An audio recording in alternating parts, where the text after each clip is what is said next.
From a combat perspective, I always, and I still feel like the meat and potatoes of any God of War game is combat.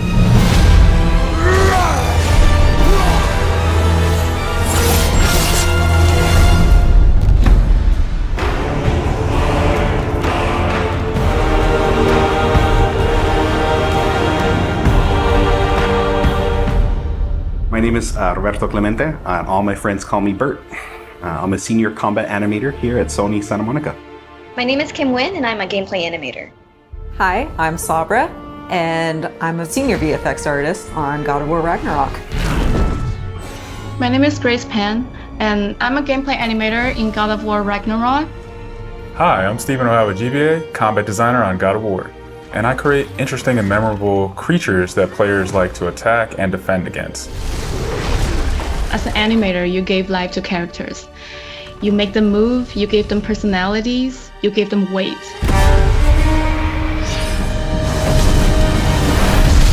My role as a VFX artist is to put the power behind a move. You are in control of fire and earth and water and wind.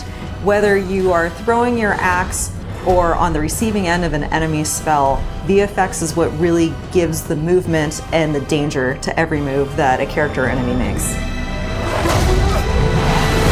I work really closely with the design team and the tech art team on this project specifically. We actually work a lot with camera, along with the guidance of our great camera team, so I find myself doing fight choreography sometimes.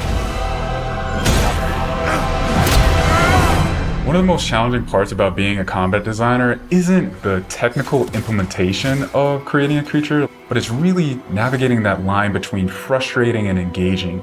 We want to make something that makes players lean forward and focus and really try hard against that enemy and feel good about overcoming that, but we don't want to make them feel defeated if they can't figure something out. And then it feels rewarding when you win, not because it was impossible, but because it was fun and engaging.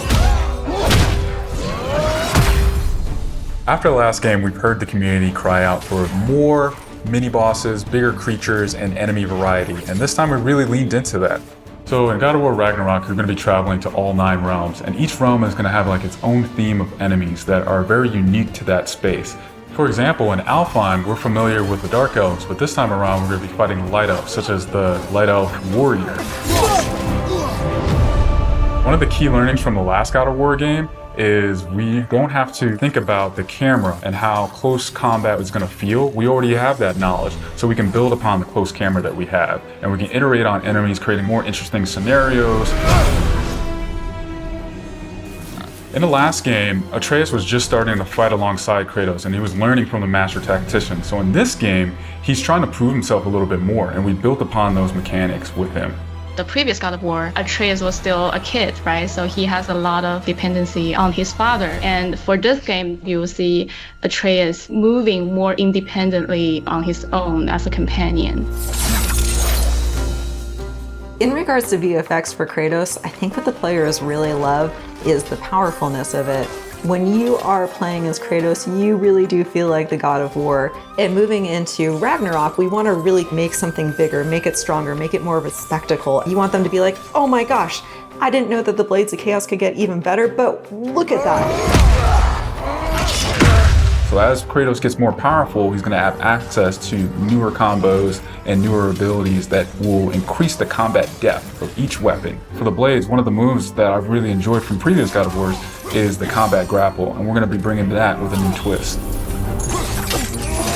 I'm very excited for players to try the blade grapple traversal moves. That brings so much more speed into the movement and the dynamic feel to it. One of the ways we've expanded Kratos combat this time around is we've given more utility and choice to the shield loadout. If you are a parry person, you could really go for a shield that gears towards parrying. If you're a big blocker, then you could choose a shield that will really match your playstyle. One new mechanic or element that I'm really excited about is these combo finishers. Building up the stun meter this time around is going to lead to different ways to basically decapitate the enemy. You're going to be able to choose, which weapon you want to have when you kill a guy. Another feature that we've added for Kratos is his new pre-fall attacks. You could jump off a ledge, and if there's an enemy below you, you could slam down on him. There's such an emphasis on verticality in some of these fights that it's super engaging. And as Kratos, now that you have so much mobility and that you can also take advantage of that verticality, I think it just adds such another interesting layer to a fight. In God of War Ragnarok, we've enhanced the Kratos and Atreus duo. He's going to initiate a little bit more and be aggressive. He's going to fight alongside you and sometimes even surprise you with his combo abilities too. Some of the new expanded companion actions that you'll see Atreus do leverage the fact that he's older now, he's bigger now. And he's different from Kratos, so his magic has a different flavor. Not only that they fight side by side together, there are also a lot of mini games and player interaction moments. For example, like the puzzle systems and the set pieces. You definitely will see a lot more collaborations between father and son.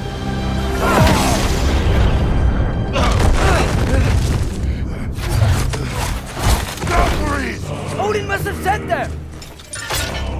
There's so much that goes into building a big set piece.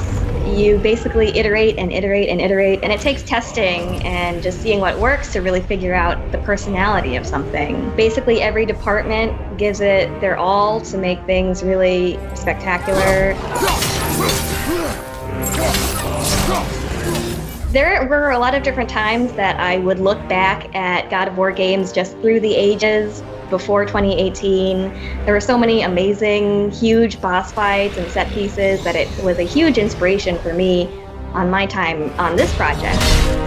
For the old father! Our design philosophy for creating new and memorable enemies is basically making them a combat puzzle, similar to like chess, and focusing on the chess pieces. Each piece has its own theme and its own use.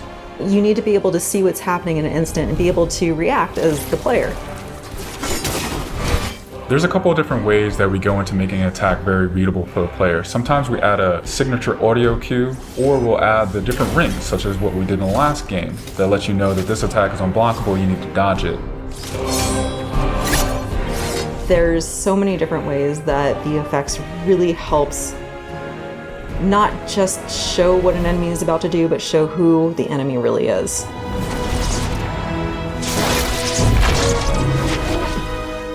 Everything you design has to be surrounding the essence of the character and a story. It's what makes it believable and memorable in the first place. I think what I'm most excited about is for players to experience the diversity of enemies that this game has to offer. You will be fighting everything from small little creatures to things that will take up the entire screen. All of their designs run the gamut. I think each one looks so much different from the next one, and each of them have their own play styles and their own little fantasies that go into it. And so I think if you are really into Norse mythology, you'll be very interested to see how Sony Santa Monica has taken some of these creatures and interpreted them for God of War. Everything that goes into the game, there's emotion behind it and intent behind it, and by the time it gets to you, everything that you've seen that you're going to play and experience has been sweated over, bled over, tested, and is fun to play.